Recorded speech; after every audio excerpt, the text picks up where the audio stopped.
Austria has a rich tradition of community media. It also has a problem with polarization.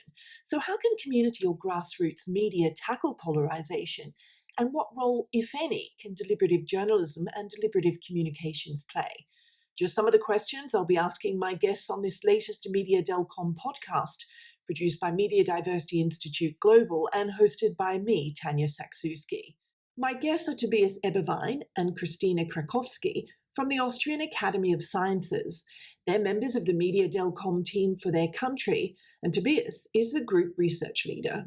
Through your MEDIAdelcom research, are there opportunities for universities maybe to work with media outlets, particularly when we talk about deliberative journalism? Well, in the course of our research, we have been in touch with quite a few actors from different parts of the media system. Journalists, also citizens, other experts with regard to different processes within the media system. So I think the one good news about the project is that we really created a network of experts that are involved in processes of deliberative communication. That's certainly an asset.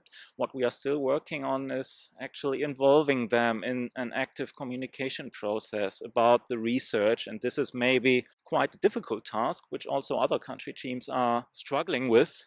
How can we communicate our research results in a way that actually leaves an impact or actually does something with the media system? How can we help to improve media communication?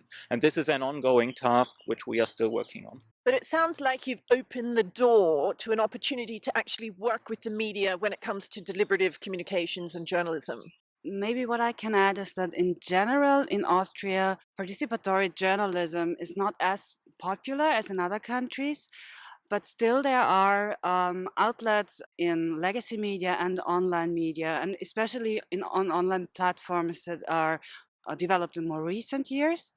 And I think we try our best to involve them, and we can also see a certain interest in our views and when it comes to MEDIAdelcom, especially because we can see how important these results are for working together and really have sustainable journalism. And this perspective is, I think, interesting for new media, but also legacy media. Do you think there is an appetite for the media to do things differently, to consider different ways of doing journalism, whether or not it's deliberative journalism, that there is a need or a want to change in the media landscape? The theoretical starting point of MEDIAdelcom is, in fact, deliberative communication. I would say the practical relevance of this concept is until now minor, but this does not mean that nothing is happening in Austria in this regard. I mean, we have different areas where we find fascinating examples. Participatory journalism is a field. Participation of users of different kinds is a field. And actually in Austria there's a quite long tradition of community media, community broadcasting, which is nothing new and not at all related to the digital age. But then again, in the more recent years, digitalization of media communication has of course participated to this trend. And right now, I think you can see many examples, both within legacy media, but also, if you want to use the term, in grassroots media or citizen media at a very basic level, that are trying to make use of this potential. There's something developing, maybe not as lively as in other media systems, but there certainly are examples, and it's very fascinating to watch that. I think, I don't know if I can add anything new, but actually I also think in Austria we have a rich tradition of community media, and they are trying to include and produce with minorities and to include different kind of voices. And we can also see more contributions in solution journalism, which is quite new in Austria. So what are the challenges or barriers to that sort of proliferating, that becoming more common? Yeah, on the one hand, you see many examples also, for example, on the websites of quality newspapers like Der Standard. There are many forums for user comments, user participation, not only the usual comments below the line, targeting typical news articles, but also more general forums on certain topics. They are used in a very lively manner. And of course, that's a great thing. But on the other hand, it's very, very complicated to moderate that in a fashion that lives up to the standards or ideals of quality journalism. Of course, you have all those phenomena which you can witness in many parts of Europe and all over the world. Actually, there are users that are not very friendly. There are examples of hate speech. There are examples of online discussions that really go out of hand. And as much as I like the idea of participation, there's certainly a long way to go to make that equal to deliberative communication. It's certainly not the same. Deliberative communication is an ideal, and we do not find that ideal very often in the online world yet. Can deliberative journalism and deliberative communications help or contribute to social cohesion? Yeah, I think it definitely tries to, and it aims to, and it tries to, well, probably by including a lot of different voices and trying to interact. So really try to bring together different people from different perspectives with different backgrounds and so on. Discussion is started and debate can be started. And I think this actually helps with cohesion. Social polarization is an issue in Austria, and you can actually see that on the basis of quantitative data like the ones that we have evaluated for MEDIAdelcom.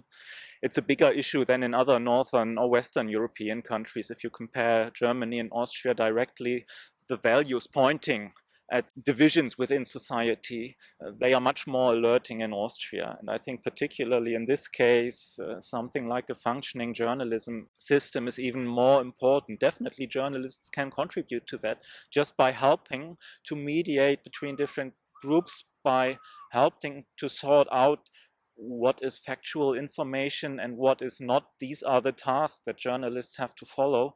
And well, we certainly have a long way to go, but it's worthwhile trying. And this is what we are observing at the moment. What are the other major challenges that the media is facing in Austria? Well, I think there are two main problems in Austria when it comes to the media system and the media landscape. And that is, there is an increasing political influence on media, and also media concentration is too high, definitely too high. Besides that, we also have the situation that Austria shares the same language as the giant next door neighbor, Germany, and this means that many media offerings that are consumed in Austria actually come from Germany, but they don't pay attention to the specific situation of Austrian citizens. So this is why we consider it as important actually to pay attention to the specific characteristics of the Austrian media system and look for rooms of improvement there. And this is what we are doing in the research. Let's go back to community media and community journalism, because it seems to me that that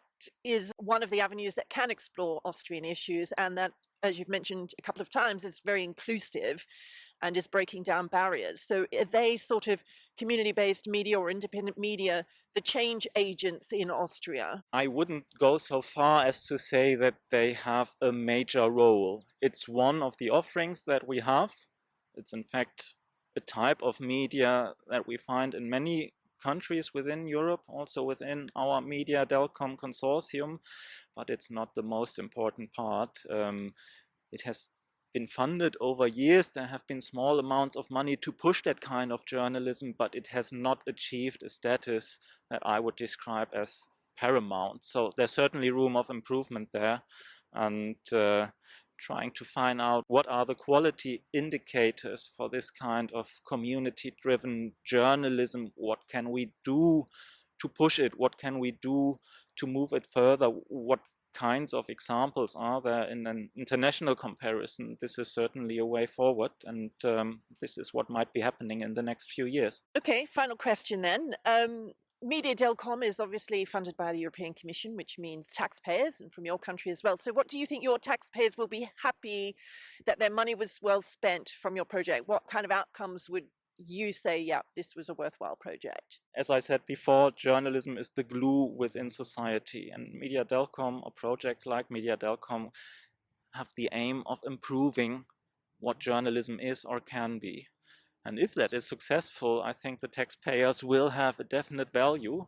But of course, this means that the research results have to be shared in a way that actually leave an impact. And this is the dissemination stage, which we are just approaching now. We have done fascinating types of research, which are methodologically challenging, which are innovative in many kinds of ways, but they also have the power to leave an impact. Yeah, and this is the part that I'm looking forward to now, because there will be many events also involving different stakeholders within society, also involving citizens. And if we don't do that with our research, it won't leave much of an impact.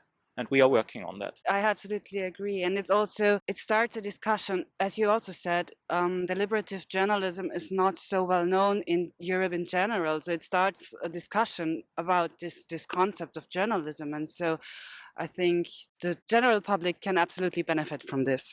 We'll have to wait and see how the public and, of course, the media reacts to the project's findings and the benefits it will bring.